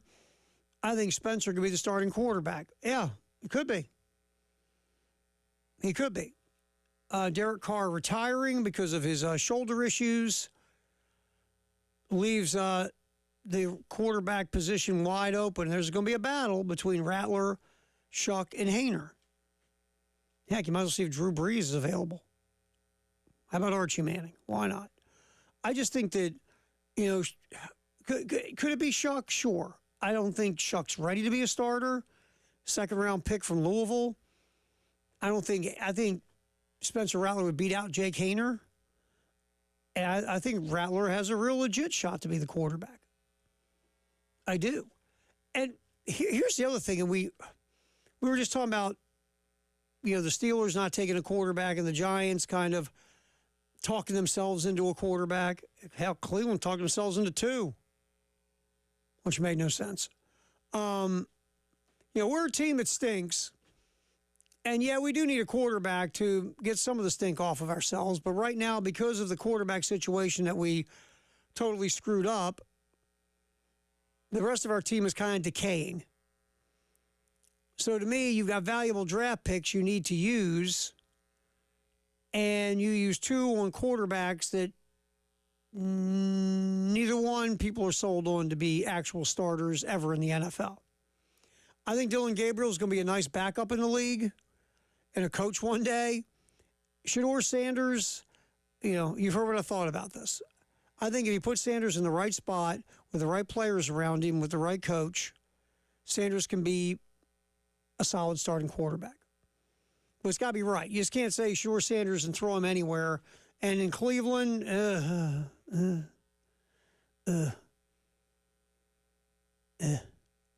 By the way, we didn't talk about this. When Cleveland made the pick of Sanders, do you see the face of Kevin Stefanski, the head coach, and Barry, the GM? Usually when you draft a guy, there's happiness, right? Everybody's chest bumping and high-fiving, and they're going, we got our guy. You got that one dude in the room who's like he's got he's a dog with rabies. And he's foaming from the mouth. He's so excited. There was none of that in the Cleveland War Room when they picked Shedeur Sanders. I might be reading way too much in facial expressions and body language, but Stefanski and Barry were both looking at the board going, well, we had to take him because the owner made us. Almost had that feeling. I could be wrong, but it almost had that feeling. But, again, getting back to New Orleans and Spencer Rattler and the quarterback room, did New Orleans know that Carr was going to retire or lean toward retirement or was contemplating retirement? Because if you did, would you then have chased one of these quarterbacks in the draft or in free agency, get a veteran? Or would you do this? If we're really, really, really bad in 2025, we can get one of these fancy quarterbacks in the 2026 draft everybody likes so much. Maybe. One of the biggest knocks on New Orleans is they don't know it's over there. They don't know they're not a Super Bowl contender, really even a playoff contender, even in a bad NFC South. They just don't. But what if they knew the Carr was going to retire possibly and said, hey, we're not going to get a quarterback, screw it. Let's just see how it plays out. And if we're really, really terrible, we'll be able to draft our quarterback of the future if we don't find him this year. Just saying. I don't know. We'll see.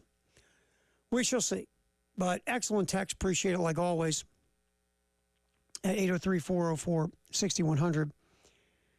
This just popped down the pike as we take one more football note. The Bengals have cut off contract talk to Trey Hendrickson. That's according to Trey Hendrickson.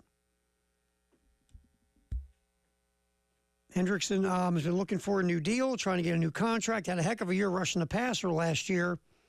But the Bengals are giving all their money to the wide receivers. And they have no money for anybody else. Basically, Cincinnati's going to play arena ball. They're going to try to outscore you. It'll be a lot of fun to watch, but I don't know how many games you're going to win. Now, again, the Bengals went defense heavy. 3 of their four picks were defenders Shamir Stewart coming off the edge from Texas A&M.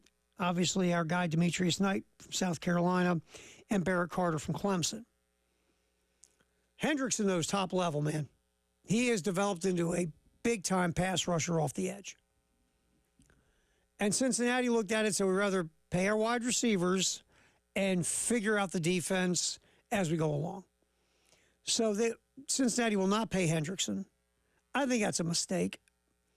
I do. I mean, you're going to pay Ja'Marr Chase. I totally get it at wide receiver. Then I would have paid Hendrickson, and I wouldn't not have paid T. Higgins if it was me. But it's not me. And those guys are smarter than me anyway, because they're sitting in NFL front offices, and I'm hanging with Dave. What's trending at 2, sponsored by Traditions Fine Jewelry and Gamecock Traditions. A good weekend for softball, not so much for baseball. We'll get into that next here on the halftime show on the game.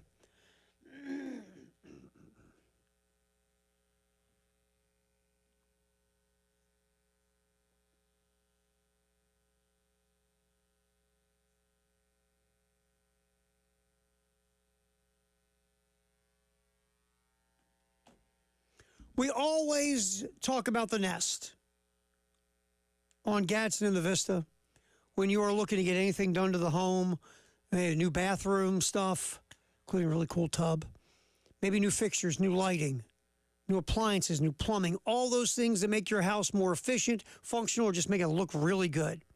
Go to the experts who have about 70 years of experience at the Nest. It's 803-978-2025. You set an appointment. That way you get in there, you sit down with an expert, you tell them what your vision is, your goals, your dreams for your house, and you let them know your budget. Then they'll walk you around this really cool showroom, and they'll show you all your different options, and they will make sure that you are set up and good to go with your vision and your dreams in your budget. Again, just make that phone call to the Nest. 803-978-2025. Talk to the pros and the experts at the Nest.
All right, what's trending at 2 on the halftime show, sponsored by Gamecock Traditions and Traditions Fine Jewelry.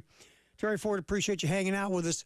Okay, let's go with a couple things. All right, Dave, get to the buttons here. Get your finger ready on the old mouse. Let's start with the good stuff. We got 2 cuts there, Dave. Go to the good one, which is cut 1. Hit it.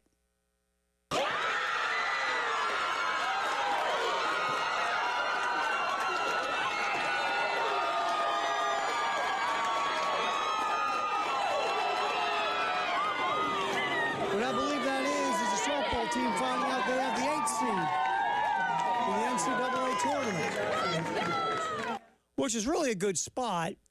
You're going to not only host the regional, but if you win the regional, you'll host the super against the 9 seed if they get through UCLA.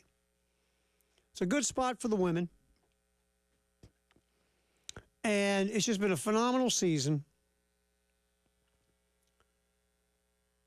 And we'll see where it goes from here. Picked last by a lot of folks in the SEC. And now you see where they're at. Heading off to the NCAA tournament with a really nice seed. And they'll host for the first time since 2018, by the way. So nothing but good stuff all around for the softball team. Ashley Chastain Woodward, her first year has been the only thing that'll make it better is a trip to Oklahoma City, right?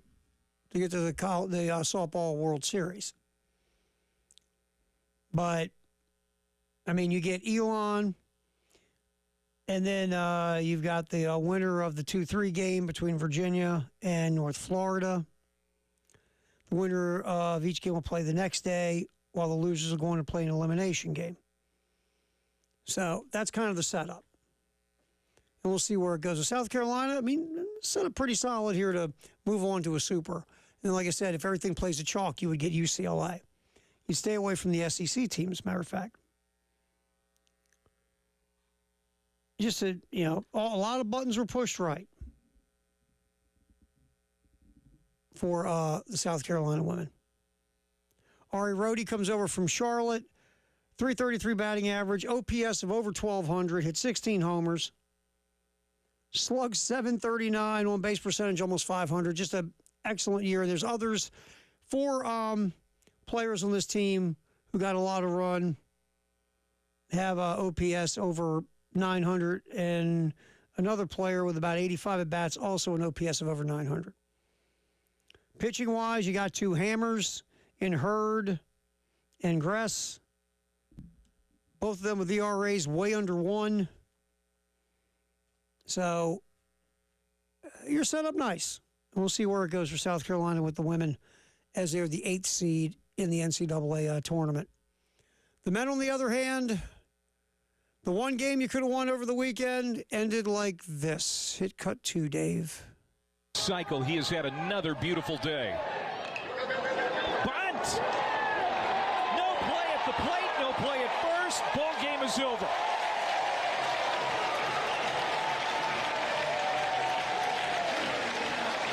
Suicide squeeze. Eric Guevara, and Auburn wins the game and the series. Their second walk-off win, and South Carolina suffers another defeat.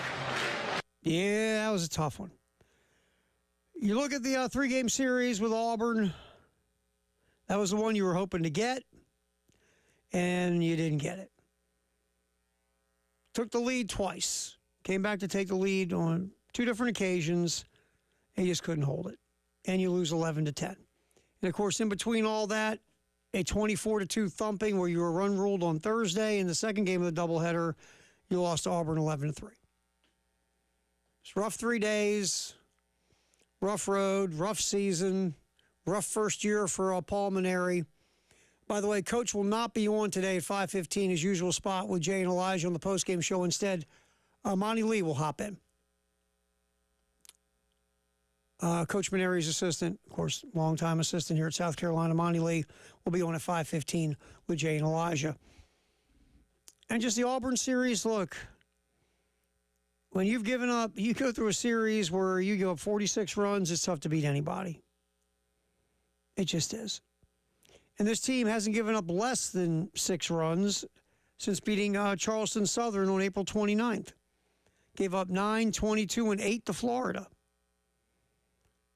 So 39 and 46, was that 85 runs in the last 6 games? Tough to win that way. But again, the flip side is the offense: 3 runs, 2 runs, 0 runs, 3 runs, 5 runs. It's not scoring a lot of runs either. The recipe is what you're seeing. It's been a tough go. Just a tough go for the Gamecocks. Tomorrow night, they'll get it going against Winthrop. The last midweek game of the season. 6:15 pregame, 6:30 first pitch on the game in Columbia, and our affiliate 100.3 the game in Myrtle Beach. We'll just 4 more games and you get to the SEC tournament, and then again, decisions need to be made by multiple people. And we'll see where everything goes. But 4 more regular season tilts left for this team. And I believe South Carolina has to sweep LSU to avoid having their worst record ever in the SEC. So we'll see where it goes. But 4 games left in the season.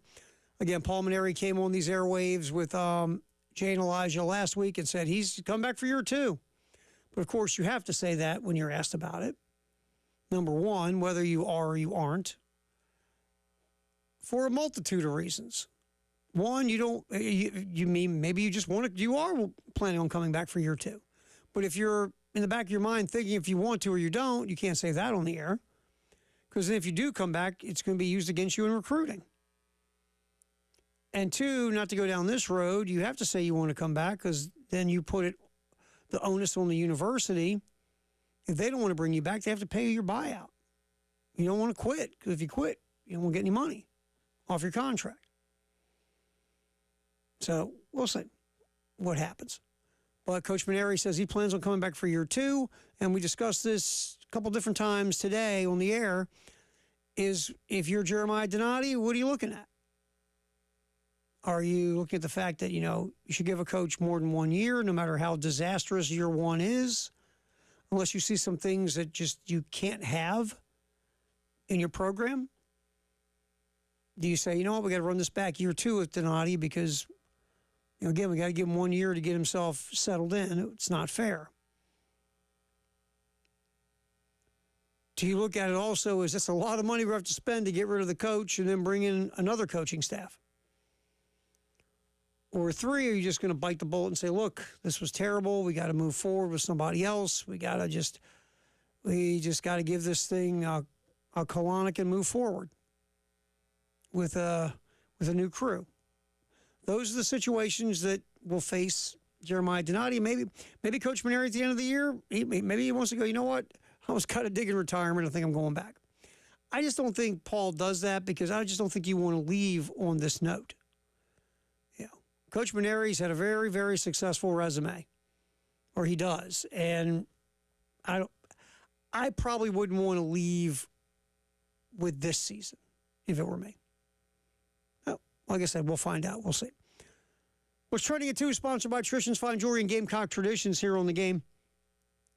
Terry Ford, David Ayer is punching the buttons as we roll forward till 3 here on the game. NBA playoffs, I don't know what was wrong, what happened to Cleveland. I don't know if they were totally sober. I got no idea, but they got rolled. Indiana they didn't miss anything. They passed the ball well. They moved without the ball. They made buckets. They made 2s. They made 3s. They made free throws. They made everything. They actually even got into some defense, which Indiana's played much better in the last couple months. And the Pacers are on the brink of putting away the Cavaliers. And the Pacers, since January, have been one of the best teams in the NBA. Indiana's scary because they can score. If they want to play defense, and they kind of did last night, they're going to be a team you're going to have to really grind to beat. And you got to slow the game down because they just play fast. Flip side of that was Denver, Oklahoma City. Thunder, their biggest problem has been winning close games.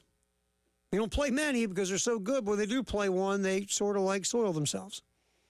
Last night, Oklahoma City didn't. They made big plays down the stretch, both ends of the court, and they found a way to pull a W to tie that series with Denver at 2-2. And they're trying to wear down Nikola Jokic like nobody's business. Multiple bigs are rotating on him. They're leaning on him, trying to make everything very tough for Jokic to do. And it's working because Jokic, if you look at his numbers, his efficiency numbers and his shooting percentages are down, like huge.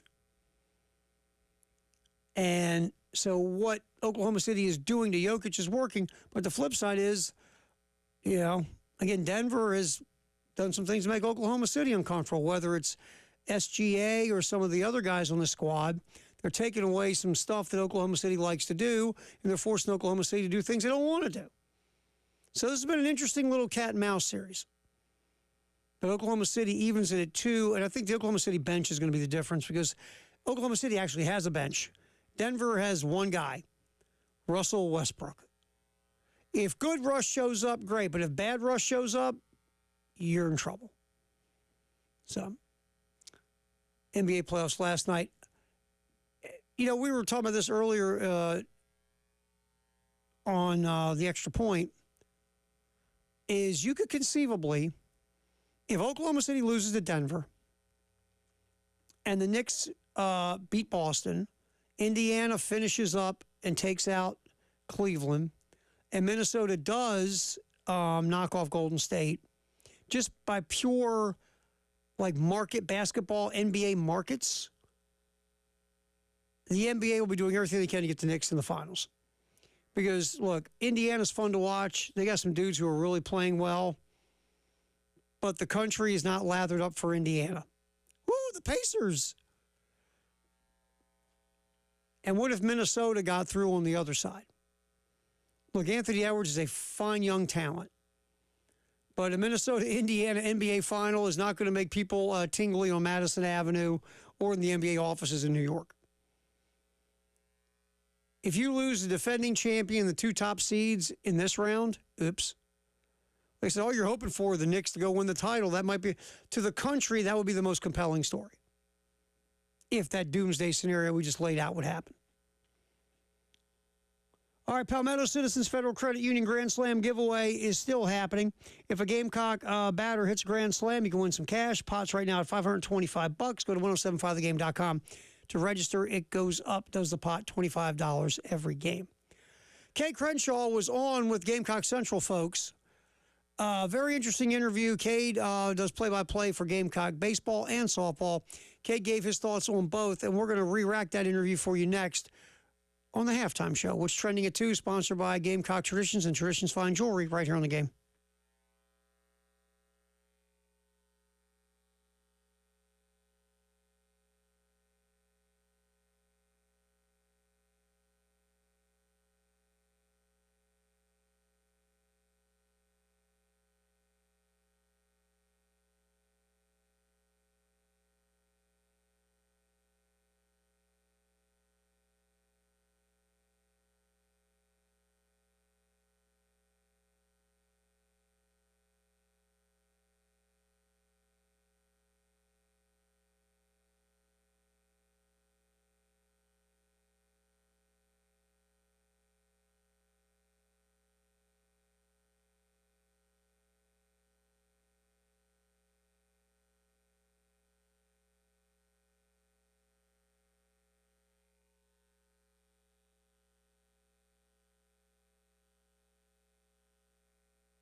All right, what's trending at 2, sponsored by Tristan's Fine Jewelry and Gamecock Traditions here on the Game Halftime Show. All right, Kate Crenshaw, who does play-by-play for the Gamecocks women's softball team and the baseball team, he'll fill in at times for the baseball guys, was on the Gamecock Central Takeover Hour with Wes and Chris, giving his thoughts on the softball team and the baseball team. We're going to re-rack that interview. Here it is with Wes and Chris. Kate Crenshaw, here that is now on the Halftime Show on the Game.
I got a little old school in the greatest day in the history of the world today. The greatest day in the history of the world is May 12th.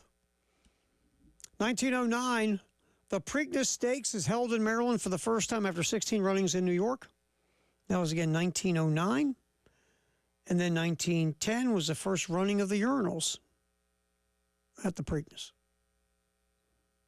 Look it up on YouTube. 1917, Omar Khayyam, ridden by Charles Burrell, becomes the first foreign-bred horse ever to win the Kentucky Derby. 1917.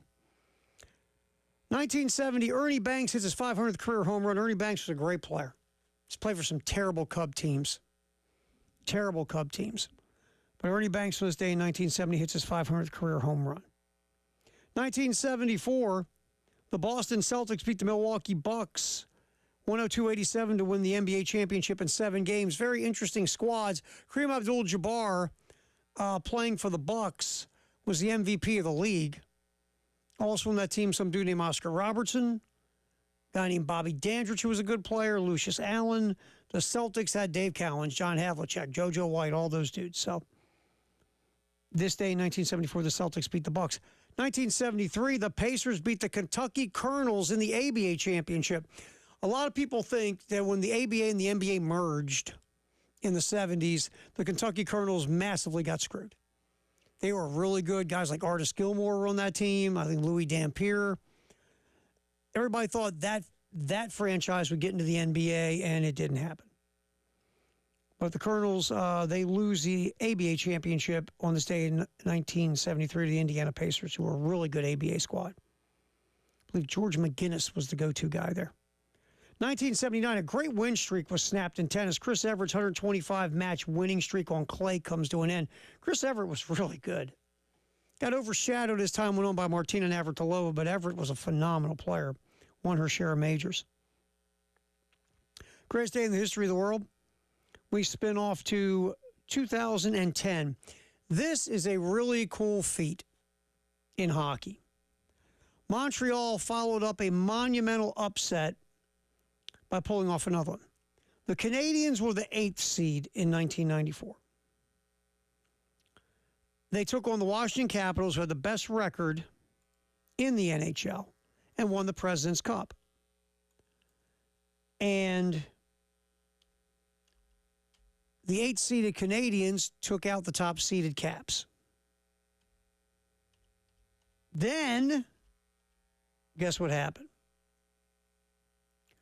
Then the Canadiens took out the defending Stanley Cup champions, the Pittsburgh Penguins. That year, though, Montreal didn't make it to the Stanley Cup Finals as a Cinderella because they got taken out. Well, they got taken out eventually, and the New York Rangers won the Stanley Cup Finals that year.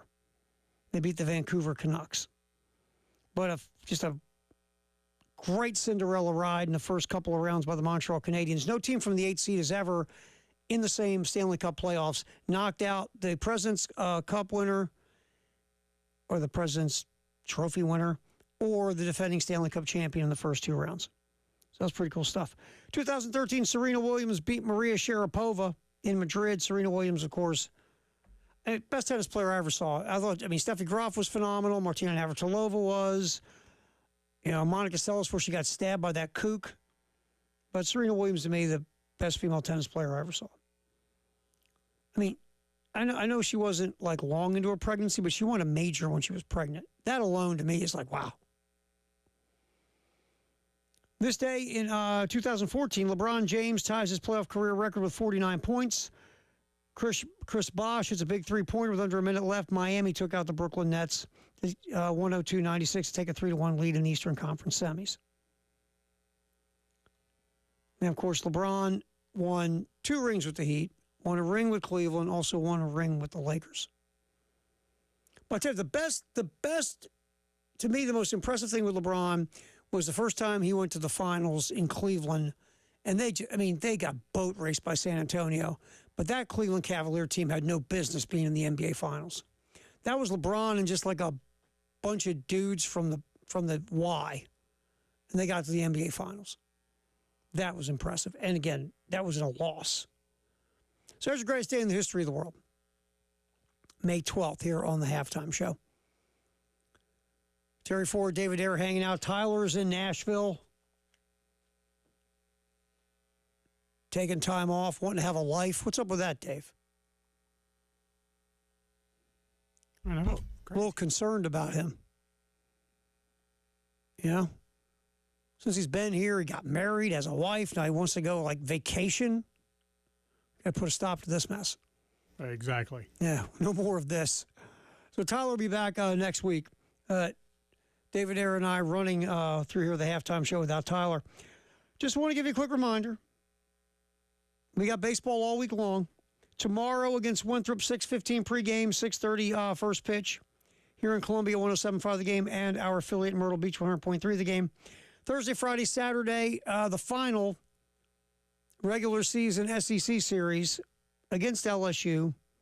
6:45 pregame starts Thursday and Friday. Everything gets underway coverage-wise Saturday, 2:45. Then after that's done, then the SEC tournament, and then we'll see where everything goes for the Gamecocks regarding the baseball program.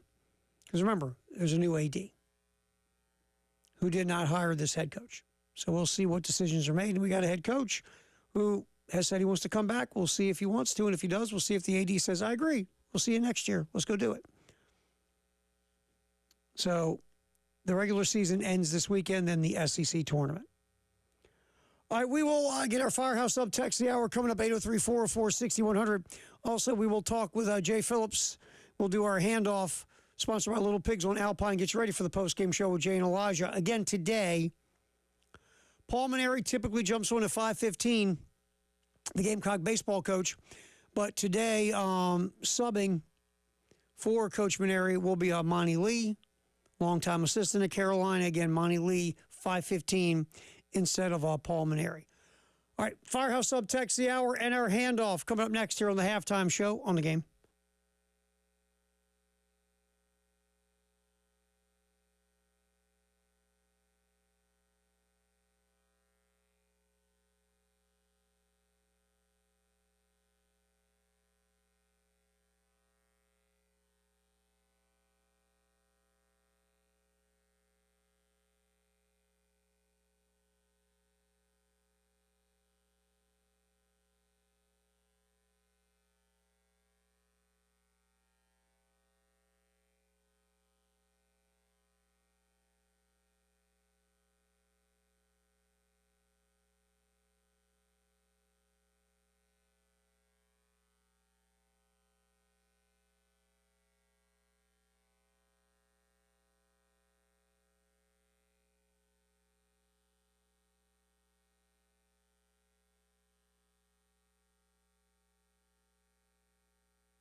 Got our Firehouse Sub text the hour in here.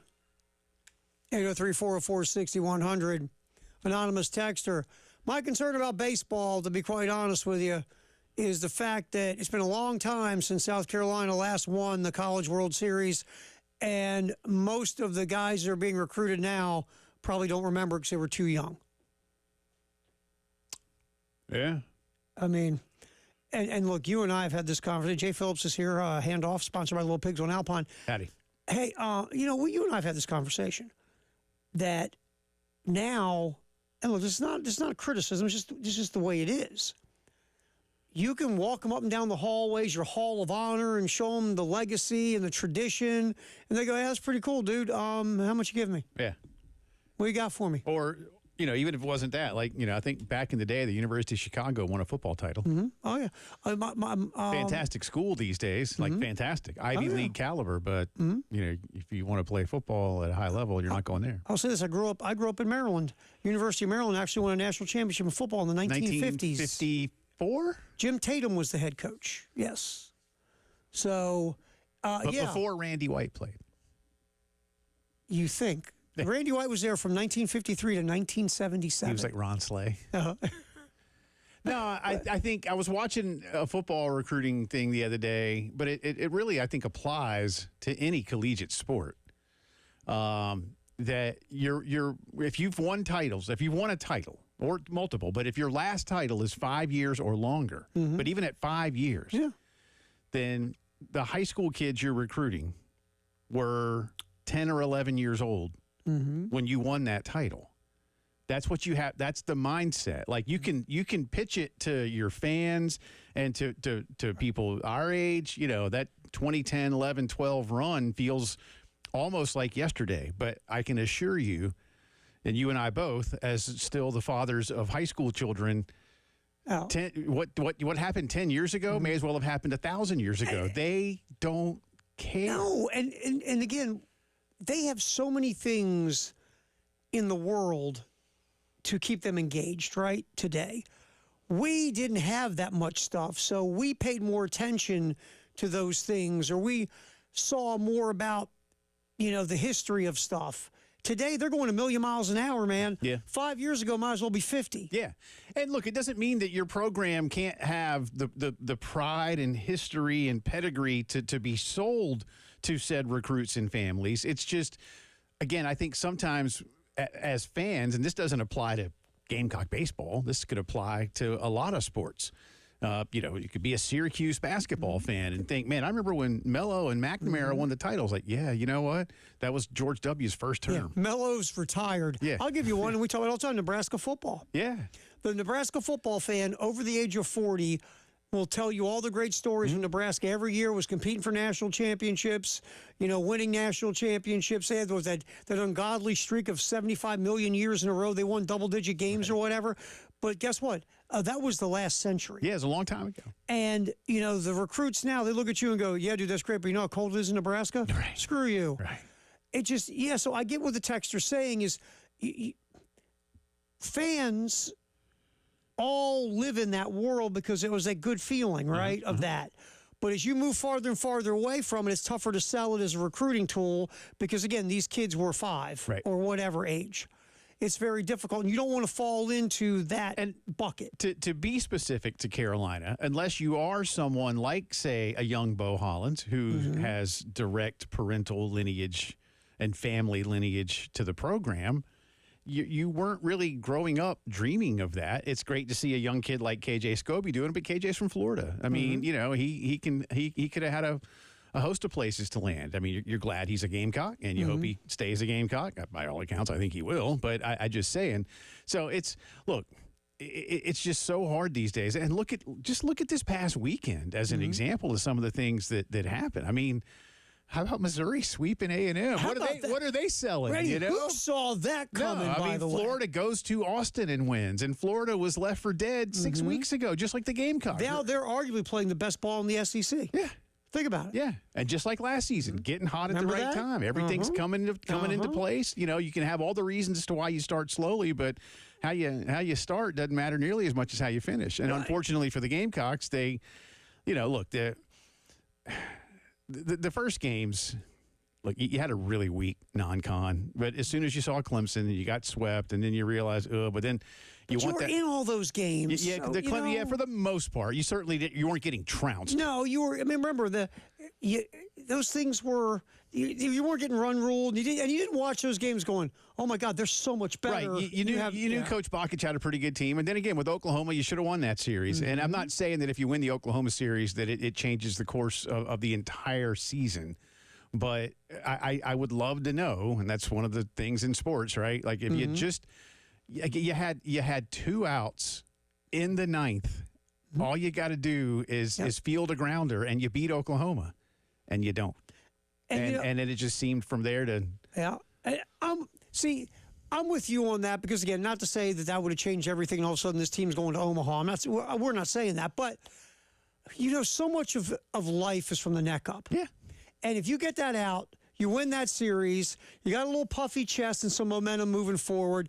And maybe, not to say this was going to all of a sudden be a wow year, but maybe it would have been a competitive year and not the disaster it started to be. Maybe. But again, you and I will never know. I don't know. I don't know. And I'm certainly, again, we're not here saying that's the difference. No, we're just saying in a long season that we've watched in sports, sometimes you take a moment and you go, I wonder if that would have changed anything, if that would have turned out different right there in that moment. Yeah.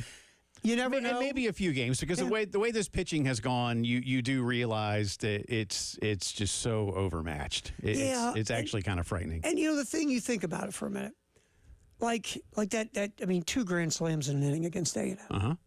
Again, 10-run lead that day. I mean, 10-run lead. You've had moments through this season where you go, wow. Or this sentence, which you never, ever want to say, wow, never saw that happen before. Right. You don't like too many of those in the negative.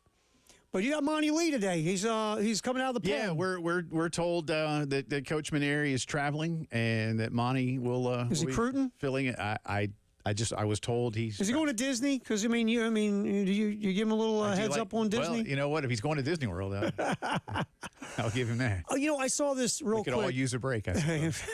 After this year, absolutely could.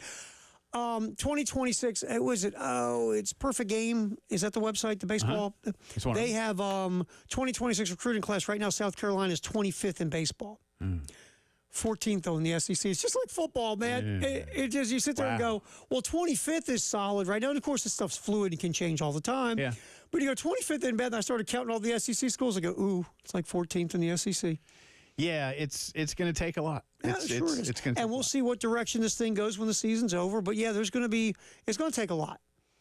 I mean, and Coach Maneri said, I guess Gamecock Central on their website that he's selling. You can be part of something special and a turnaround and leave your own legacy and not go somewhere that already has one. You can create your own. Like the recruiting pitch, but there's also some negative recruiting also that he's fighting off. Well, there is, and it's interesting too. And this isn't so much about anything Paul is saying, but the fact that that one of the recruiting pitches has to be come be part of the rebuild is part of what is irking the vast majority of the Gamecock baseball fan base. Is how did it get to a point here? Where it needed to be a rebuild? I mean, every once in a while you have a down year. You got to retool. Yeah, but to where things are now, I mean, you one more loss this weekend and you set the wrong kind of record. Yep, you got to sweep LSU to avoid it. And even then, you've tied it. You've tied it. Yeah. But you haven't set a new one. By the way, for those of you, and I know it's a lot of you now, this is not a knock on you. In fact, I don't really blame you. But for those of you who have not been paying attention to the national rankings a lot this season, there's a new number 1 in national college baseball.